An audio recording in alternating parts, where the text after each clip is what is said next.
to liberal justice, and ending enduring injustice similarly does not necessarily lead to liberal justice. All right, so I have 5, 10 minutes. How much time do you think I have? What do you need? I don't know. All right, I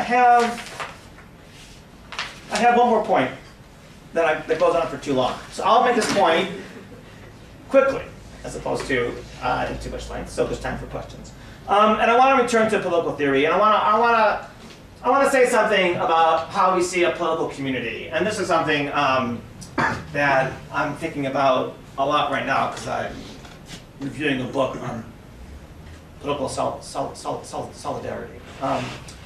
A dominant theme in political theory, as I suggested before, is that political communities, I mean, it's a theme, it's an assumption that there ought to be one single conception of justice that dominates a community, or that regulates a community. And this intuitively makes sense. Rawls says that justice is the first virtue of public institutions. So justice is what public institutions enforce. We develop a conception, they enforce it. That's what they do. And if you look at the history of political thought, there is usually a singular conception of justice. Hobbes says this is justice. Locke says no, this is justice. Kant says no, this is justice. Hume, but they all have a conception of justice, a conception of justice. And this is true until today. Habermas, Walzer, who says he's giving a conception of pluralism in the subtitle, but he still thinks that a political community ought to be dominated by one conception of justice. So all these arguments, not all, not Hobbes, many of these arguments allow for disagreements, but they do so under narrow conditions.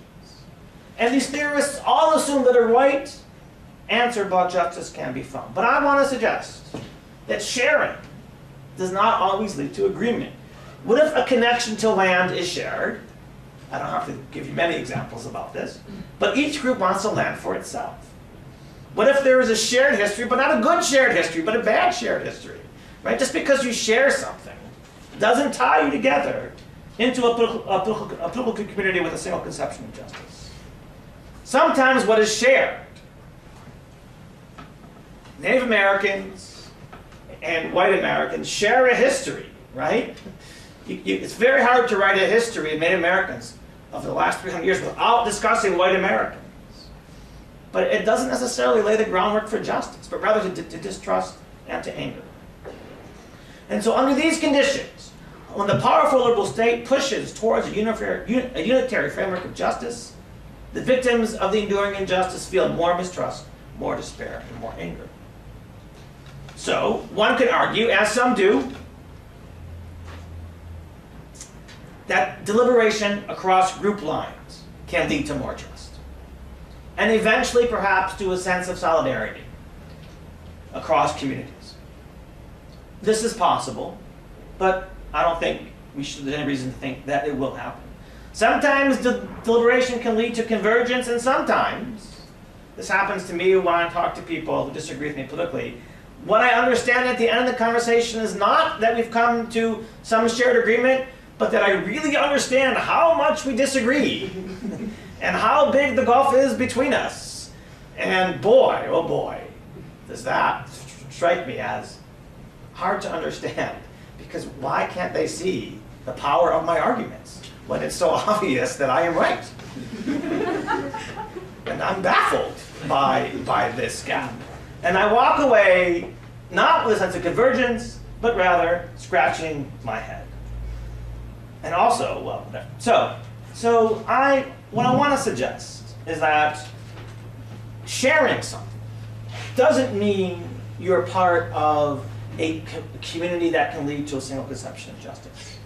And it will be, in fact, often, not always, but often, I think, the religious traditions that supply alternative conceptions of justice. These are the traditions that have a deep and varied sense of what justice is and provide us with the traditions and with their texts and, importantly, with their institutions, an alternative framework.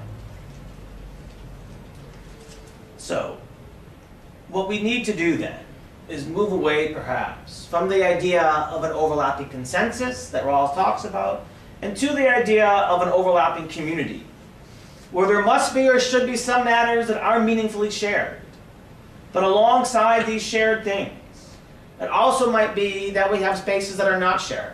Narratives and histories that are apart, narrative and histories that are also together. Seeing non-liberal fragments in a liberal world, and understanding how these non-liberal fragments within liberal states can fit together is something that I think we ought to consider doing, or consider how it might be done. There will certainly still be overlapping values. The power of democracy, the idea of democracy today is so powerful in the world. We see this in the Arab world today, but I think we see it all over the world. It's unlikely that we'll have many communities say, we want to have a monarchy today. We don't want to give anyone any power except for these. It's unlikely, I think, that this will come about. So, I do think the power of democracy is taking hold of the world. And this, I think, is generally a good thing. So, there will always be that to share. But there also, I think, ought to be space for things that are unshared. For overlapping communities, where there is considerable overlap, but also fragments. Fragments that don't necessarily tie themselves together. The argument leaves open whether the limitations of liberal justice are simply a long-term detour or the path of a different pursuit to justice. So, let me end by just talking a little bit about a book which I really like by Jonathan Lear called Radical Hope. Anyone know this book? So I recommend this book. So it's a book about the Crow Indians. And he talks about a chief. And the chief was talking to a white man when he was older, in his 70s perhaps. And he was talking about when he was younger. And he talked about, it must have been his 20s or early 30s. And he said, after the buffalo died, nothing happened. So what Lear wants to do is figure out what that phrase means, which is a good question, because obviously things happened. He lived for 40 more years. But he said, after the buffalo died, nothing happened. So part of what he must have meant is that the life of my people, which was based on the buffalo, nothing happened for us. We stopped. And what Lear wants to say is that he must have had Chief Plenty-Coup. He must have had a radical hope because he persisted. He lived. He led his people. He went to Washington to negotiate with the white man. That he had some kind of radical hope, some kind of hope that the Crow will persist.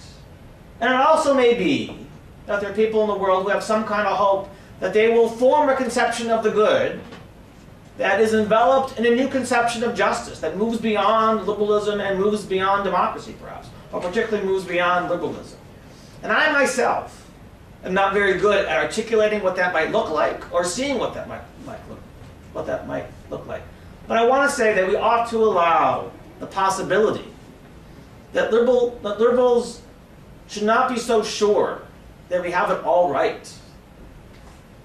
I mean, there are many problems in the world, right, which I won't detail. But there are also many injustices in our midst, which we have not solved well. And so we ought to allow for the possibility that there are different conceptions of justice. Different conceptions that will be couched, I think, in a democratic way. But let us be humble enough to allow for this possibility. Thanks.